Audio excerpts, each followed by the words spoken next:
மக்களே முதல்ல இந்த சிசிடிவி காட்சியை பாருங்களேன். இந்த இடத்துல ஒரு பெண் ஜாலியா சந்தோஷமா துள்ளி குதிச்சு விளையாண்டுட்டே போயிட்டு இருக்காங்க ஸ்கூல் யூனிஃபார்ம் அணிஞ்சுக்கிட்டு. அதாவது நம்மளோட குடும்பத்துல நம்ம எங்கன்னா வெளியே போறப்ப நம்மளோட கால் எதனா தண்டுப்பட்டுச்சு அப்படின்னா பெரியவங்க வீட்டில் சொல்லுவாங்க, ஒரு 2 நிமிஷம் உட்காந்துட்டு போ, தண்ணி குடிச்சிட்டு போ, கொஞ்சம் லேட்டா போ அப்படின்னு சொல்லுவாங்களே.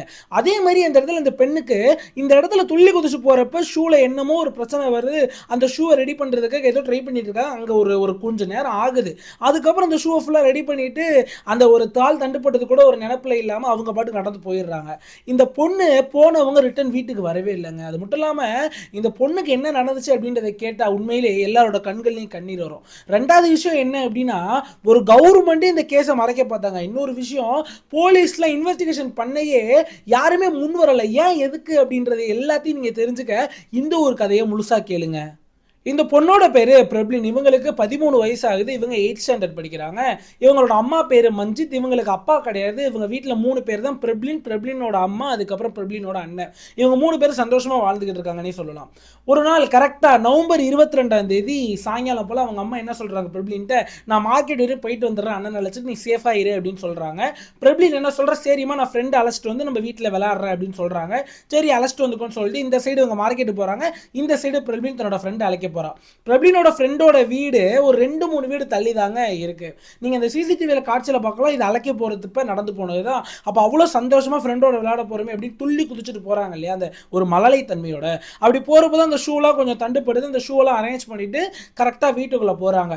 அதாவது இந்த சைடு பிரபீனோட அம்மா மார்க்கெட்லாம் போயிட்டு ரிட்டர்ன் வராங்க. ஒரு மணி நேரம் கழிச்சு கிட்டத்தட்ட ஒரு 4:30 மணி இருக்கும், ஒரு 4:45 இருக்கும். அந்த டைம்ல வீட்டுக்கு வரப்ப வீட்டை பாக்குறாங்க. வீட்டோட கதவு எல்லாமே திறந்துருக்கு, லைட்லாம் எரிஞ்சுக்கிட்டு இருக்கு. அப்ப திட்டிக்கிட்டே உள்ள போறாங்க. இவ ஏன் பிரபலினி இப்படி இருக்கா, கதவை திறந்து போட்டு வச்சிருக்க, லைட்லாம் எரியுது, ஆனா உள்ள ஆளை காணுமே அப்படின்ட்டு திட்டிக்கிட்டே உள்ள போயிட்டு பிரபலினோட அண்ணனை, நீ போய் அவளை போய் அழைச்சிட்டு வா, இங்கதான் ஃப்ரெண்டு வீட்டுக்கு போறேன்னு சொல்லிட்டு போனா அப்படின்னு சொல்றாங்க. பிரபலினோட அண்ணனும் அந்த ஃப்ரெண்டு வீட்டுக்கு போறாங்க. அந்த ஃப்ரெண்டு வீட்டுக்கு போயிட்டு கதவை தொட்டுறாங்க. அப்ப உள்ள இருந்து ஒரு 60 வயசுல ஹர்விந்தர் சிங் அப்படின்ற ஒரு ஆள் வெளியே வராரு. வெளியே வந்தோடனே அண்ணன் கேட்கிறாப்புல, இந்த மாதிரி என் தங்கச்சி இங்க விளையாட வந்தாலே எங்க அப்படின்னு கேட்கிறப்ப அந்த ஹர்வேந்தர் என்ன சொல்றாரு, இங்கெல்லாம் யாரும் வரலப்பா அப்படின்னு சொல்றாரு. உடனே பிரபலினோட அண்ணனும் இல்ல, இங்கே தான் பிரபலினோட ஃப்ரெண்டோட விளையாட வந்துச்சு அப்படின்னு சொல்றாப்புல. இல்ல தம்பி, இங்க என்னோட பொண்ணு வந்து 2 நாள் முன்னாடியே மேரேஜ் ஃபங்க்ஷனுக்கு வெளியூர் போயிருச்சு, இங்க யாருமே இல்லை, இங்க யாரும் வரலையே அப்படின்ற மாதிரி சொல்றாரு. உடனே அதிர்ச்சி அடைஞ்ச அண்ணன் நேரா ஓடி போயிட்டு அம்மாட்ட சொல்றான். அம்மா அந்த ஊர் மக்கள் எல்லார்ட்டையும் சுத்தி எல்லார்ட்டையும் சொல்லி எல்லாரும் தேட ஆரம்பிக்கிறாங்க.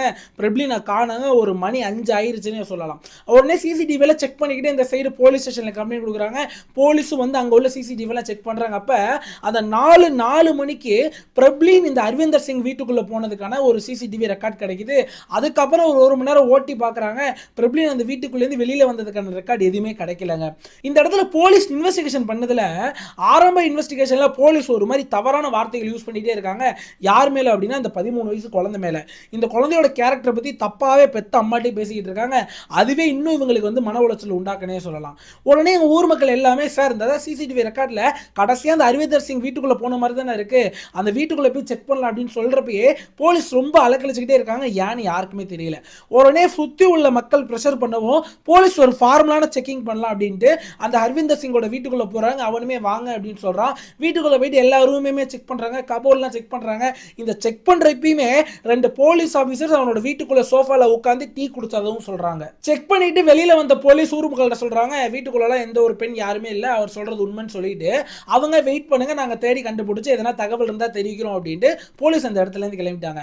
ஆனா இந்த சைடு பிரபலினோட அம்மாவுக்கும் பிரபலினோட அண்ணனுக்குமே என்ன தோணுது அப்படின்னா, கண்டிப்பா தன்னோட மகளும் தங்கச்சியுமான பிரபலின் அந்த வீட்டுக்குள்ள தான் இருப்பாங்கன்றது தோணிக்கிட்டே இருக்கு. அதனால ஊர் மக்கள் உதவியோட ஒரு நைட்டு 11 மணிக்குங்க சண்டை போட்டு இந்த ஹர்விந்தர் சிங் வீட்டுக்குள்ள அடிச்சு புடிச்சு போயிட்டு ஃபுல்லா ரூம் எல்லாம் செக் பண்றாங்க. பிரபலின் அங்க இல்ல. அப்ப ஒரு மக்கள்ல ஒருத்தர் அங்க நோட் பண்றாரு. என்ன நோட் பண்றாரு அப்படின்னா, அந்த வீட்டு பின்னாடி கடைசியில ஒரு ரெஸ்ட் ரூம் இருந்திருக்கு. அந்த ரெஸ்ட் ரூம் வெளியில பூட்டப்பட்டிருக்கு. அதாவது என்ன யோசிக்கிறார் அப்படின்னா, எதுக்காக ஒரு ரெஸ்ட் ரூமை வெளியில பூட்டு போட்டு போட்டணும் அப்படின்றத யோசிக்கிறாரு. உடனே அந்த ரெஸ்ட் ரூம் உடச்சு உள்ள பாக்குறாங்க. பாக்குறவங்களுக்கு அதிர்ச்சி மனசை திடமாக்கிட்டு இந்த ஒரு சம்பவத்தை கேளுங்க. கீழே அந்த பாத்ரூம் கீழே பிரபலின் கிழிஞ்ச ட்ரெஸ்ஸுங்களோட கீழே உளுந்து கிடக்காங்க. அது மட்டும் இல்லாம அந்த பிரபலினோட அந்த 13 வயசு குழந்தையோட வாயில துணியை வச்சு அடைக்கப்பட்டிருக்கு, கை கால் கட்டப்பட்டிருக்கு, உடம்பு முழுக்க காயம். முக்கியமா முகத்துல போட்டு யாரோ குத்துன்னு குத்தி இருக்காங்க. முகம் ஃபுல்லா வீங்கி போய் அப்படியே சிவப்பு கலர்ல இருந்திருக்கு. உயிர் இல்லைங்க. அப்ப இதெல்லாம் பார்த்துட்டு அதிர்ச்சி சைடு அவங்க அம்மா கதறி அழுகுறாங்க, இந்த சைடு போலீஸ்க்கு தகவல் தெரிவிக்கிறாங்க. போலீஸ் வரது காட்டியுமே இந்த 60 வயசு அரவிந்தர் சிங்கை அடின்னு ஊர் மக்கள் அடிச்சு அவனே அன்கான்சியஸ் போற அளவு அடிக்கிறாங்க. போலீஸ் உடனே அந்த சம்பவ இடத்துக்கு வந்து 60 வயசான அரவிந்தர் சிங்கை காப்பாத்தி இங்க ஹாஸ்பிட்டலுக்கு அனுப்பிட்டு பிரபலினோட பாடி எடுத்து போஸ்ட்மார்ட்டத்துக்கு அனுப்புறாங்க. ஏங்க இந்த இடத்துல ஒரு முக்கியமான ஒரு விஷயத்தை நீங்க வந்து தெரிஞ்சுக்கணுங்க. போலீஸ் கிட்டத்தட்ட எப்போ செக் பண்ணாங்க அப்படின்னா ஒரு 6 மணி போல் செக் பண்ணாங்கன்னு நான் முன்னாடி சொல்லியிருந்தேன் இல்லையா, அந்த அரவிந்தர் சிங்கோட வீட்டை. அப்போ செக் பண்ணிட்டு உள்ள பாடியெல்லாம் எதுவும் இல்லை, இவர் உண்மையை சொல்கிறார் சொல்லிட்டு போயிட்டாங்க. அதுக்கப்புறம் இவங்க பிரபலினோட அம்மா ஊர் மக்களை வச்சு தான் கிட்டத்தட்ட 11 மணிக்கு நைட்டு போய் செக் பண்ணாங்க. இந்த இடத்துல போஸ்ட்மார்ட்டம் ரிப்போர்ட்டில் பிரபலினோட இறப்போட டைம் என்ன அப்படின்னா, பிரபலின் தன்னோட கடைசி மூச்சை கரெக்டாக நைட்டு 7 மணிக்கு விட்டுருக்காங்க. யோசிச்சு பாருங்களேன், 6 மணிக்கு போலீஸ் ஒழுங்கா உள்ள போய் தேடுறப்ப ஒழுங்கா தேடி இருந்தா அந்த பிஞ்சு குழந்தையோட உயிரை காப்பாத்திருக்கலாம். ஆனா காப்பாற்ற தவறிட்டாங்க. ஏன்னா அவ்வளவு ஒரு அலட்சியமா செயல்பட்டு இந்த இடத்துல போலீஸ். இதுல இன்னொரு அதிர்ச்சியான விஷயம் என்ன அப்படின்னு கேட்டீங்கன்னா, பிரபலினோட இறப்புக்கு காரணம் கழுத்து நெரிச்சு கொண்டிருக்காங்க அப்படின்றத. இன்னொரு விஷயம் என்னன்னா, பிரபலினை உடல் ரீதியா தவறான விஷயங்கள் செஞ்சிருக்காங்க அப்படின்றதும் அந்த ஒரு ரிப்போர்ட்ல தெரிய வருது. உடனே இந்த சைடு அரவிந்தர் சிங்கை எதனால பண்ண ஏன் பண்ண அப்படின்னு கேட்கறாங்க. இந்த இடத்துல ஒரு அதிர்ச்சியான பதில சொல்றாங்க. இந்த மாதிரியான அக்யூஸ்ட், இந்த மாதிரியான உடல் ரீதியான தவறான விஷயங்கள் செய்யற கிரிமினல் எல்லாமே ஆரம்பத்தில் தெரியாம செஞ்சுட்டேன் சார், போதையில் செஞ்சுட்டேன் சார், எனக்கு நான் என்ன பண்றேன்னு தெரியாம செஞ்சுட்டு இப்படின்னு தான் சொல்லுவானுங்க. ஆனா இந்த இடத்துல அந்த 60 வயசான அரவிந்தர் சிங் என்ன சொன்னா அப்படின்னா, இந்த பொண்ணு என்னோட பொண்ணோட கிளாஸ்மேட்டு, இது அப்பப்போ வீட்டுக்கு வரப்போ அந்த பொண்ணை பார்க்குறப்ப எனக்கு ரொம்ப பிடிக்கும். அது மட்டும் இல்லாமல் அன்னைக்கு என் வீட்டில் யாருமே இல்லை, அன்னைக்கு இந்த பொண்ணு வந்தப்ப எனக்கு அந்த பொண்ணை பார்த்தோன்னே தவறான எண்ணங்கள் வந்துருச்சு, அதனால தான் நான் செஞ்சேன் அப்படின்ட்டு ஒரு மாதிரி ஓப்பன் ஸ்டேட்மெண்ட் கொடுக்குறான். செஞ்ச அப்புறம் நான் இந்த மாதிரியான ஒரு தவறான விஷயத்தில் ஈடுபடும் போது அந்த பெண் என்னை ரொம்ப தாக்குனாங்க, அதனால மட்டும் தான் நான் திருப்பி அடிச்ச அந்த பெண்ணை. அடிச்சது மட்டும் இல்லாமல் கத்தக்கூடாது அழுவக்கூடாது அப்படின்றதுக்காக வாயில துணியை வச்சு அடைச்சேன். அடிச்சுட்டு கழுத்தை நெரிச்சு கொன்னுட்டு உடல் ரீதியான தவறான விஷயங்கள் செஞ்சுட்டு அந்த பெண்ணோட பாடியை என்னோட பாத்ரூம்ல மலிச்சு வச்சேன். மறைச்சு வச்சுட்டு இருட்டுற வரையும் வெயிட் பண்ணேன். அப்புறம் என்னோட ஃப்ரெண்டுக்கு கால் பண்ணி i20 காரை எடுத்துட்டு வா அப்படின்னு சொன்னேன்.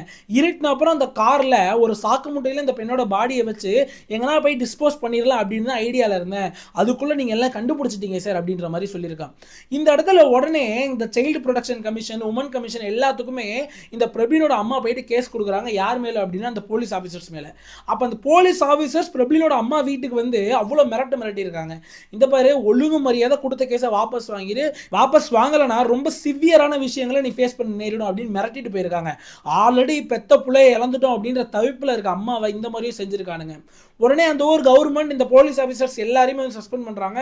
இது பெரிய லெவலில் எந்த ஒரு மீடியாலையும் பேசப்படலை. ஏன்னா இது முழுக்க முழுக்க போலீஸோட மிஸ்டேக்கா இருக்கிறதுனால கவர்மெண்ட் மேல குறை சொல்லிடுவாங்க அப்படின்றதுனால சுத்தமா எந்த ஒரு மீடியாலையுமே இது கவர் செய்யப்படல. இது எங்க நடந்தது அப்படின்னா பஞ்சாப்ல நடந்தது. இன்னொரு சைடு இந்த அரவிந்தர் சிங்கோட பேக்ரவுண்ட் நீங்க பாத்தீங்க அப்படின்னா, இந்த 60 வயசு கிழட்டு நாய்க்கு பல்வேறு விதமான கிரிமினல் பேக்ரவுண்ட் இருக்குங்க. அதாவது இவன் ஒரு ஸ்கூல்ல பஸ் டிரைவரா வேலை பார்த்திருக்கா, சின்ன குழந்தைகளுக்கு பஸ் டிரைவரா. அப்பயே இவனோட தவறான பார்வையினால நிறைய பேரண்ட்ஸ் இவன் மேல கம்ப்ளைண்ட் கொடுத்திருக்காங்க அந்த ஒரு ஸ்கூல்லையுமே. ரெண்டாவது விஷயம், இவன் வசிக்கக்கூடிய ஏரியாவிலேயே தவறான ஒரு பார்வைகள் பார்த்திருக்கான் பெண்கள் மேல. அதுலயுமே வந்து இவன் மேல ஒரு தப்பான ஒரு கண்ணோட்டம் எல்லாருக்குமே இருந்திருக்கு, இவன் ஒரு கேவலமானவன் அப்படின்ட்டு. இந்த இடத்துல போலீஸ் செக் பண்ணப்ப எல்லாருமே அந்த பின்னாடி போய் பாத்ரூம் செக் பண்ணியிருக்காங்க. ஒரு அலட்சியம், அதாவது வேலை பார்க்க அலட்சியப்படுறாங்கன்னு நினைக்கிறேன். ஏன்னா நிறைய கவர்மெண்ட் எம்ப்ளாய்ஸ் இப்படி தானே இருந்திருக்காங்க.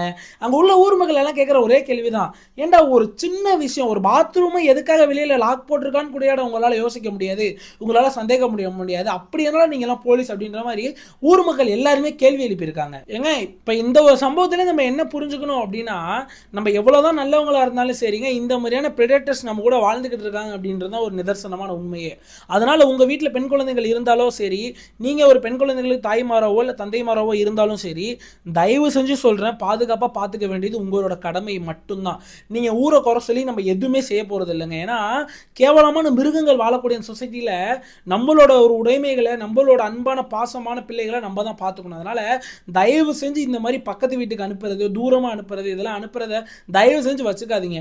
அப்படி அனுப்புறதா இருந்தாலும் கூட ஒன்று சிப்ளிங்ஸோட அனுப்புங்க, இல்லை நீங்களே வந்து கூட்டு போய் விடுங்க. இந்த மாதிரியான விஷயங்களை செய்யுங்க. அதனால இதில் ஜாக்கிரதையாக இருங்க அப்படின்றத நான் தெளிவாக சொல்லிக்கிறேன். இது இப்போ என்னதான் பஞ்சாப்ல நடந்ததாக இருந்தாலும் சரி, நம்மளோட ஊரில் நம்ம இதை விட கொடூரமான விஷயங்கள்லாம் பார்க்குறோம். 2.5 வயசு குழந்தை, ஏன் இப்போ ரீசெண்டாக 11வது படிக்கிற மாணவி.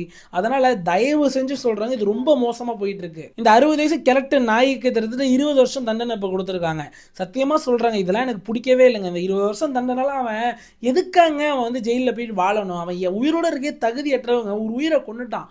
ஒரு உயிரை ஒருத்தன் கொல்றானா அவனை ஏன் ரிட்டர்ன் கொல்ல மாட்டாங்க அப்படின்றது எனக்கு தெரியவே இல்லைங்க. அவனுக்கு தூக்கு தண்டனை கொடுத்து டோட்டலாக முடிச்சு விடாம இன்னும் 20 வருஷம் அவனை வாழ விட்டுருக்காங்க. இந்த 20 வருஷத்துல ஒரு 5-6 வருஷம் நல்லா இருந்துட்டு நல்ல காரணமாக அவனை ரிலீஸ் பண்ணுறோம், அப்படி ரிலீஸ் பண்ணுவாங்க. அதுக்கப்புறம் தான் நடக்கும் அப்படின்றது உங்களுக்கே தெரியும். திருப்பி இந்த மாதிரி எதனா ஒன்று பண்ணுவான். ஏன் நாளைக்கு இந்த மாதிரியான நாட்கள் பெத்த பிள்ளைய செய்யறதுக்கு அதிகமாக சான்சஸ் இருக்கு. அதனால இந்த இடத்துல ரொம்ப கடுமையாக நான் வந்து கண்டிக்கிறேன். அவனுக்கு இந்த 20 வருஷம் தண்டனை கொடுத்ததை கண்டிப்பாக உங்களோட கருத்து என்ன அப்படின்றது மறக்காம கமெண்ட்ல சொல்லிட்டு போயிருங்க. இவ்வளோ நேரம் இந்த ஒரு வீடியோ பார்த்ததுக்கு ரொம்ப ரொம்ப நன்றி. உங்களுக்கு கிரைம் கதைகள் கேட்க பிடிக்கும் அப்படின்ற பட்சத்தில் நம்மளோட 2வது சேனலான எஸ்பி ஃபைல்ஸை கண்டிப்பாக சப்ஸ்கிரைப் பண்ணிக்கோங்க. நன்றி, வணக்கம்.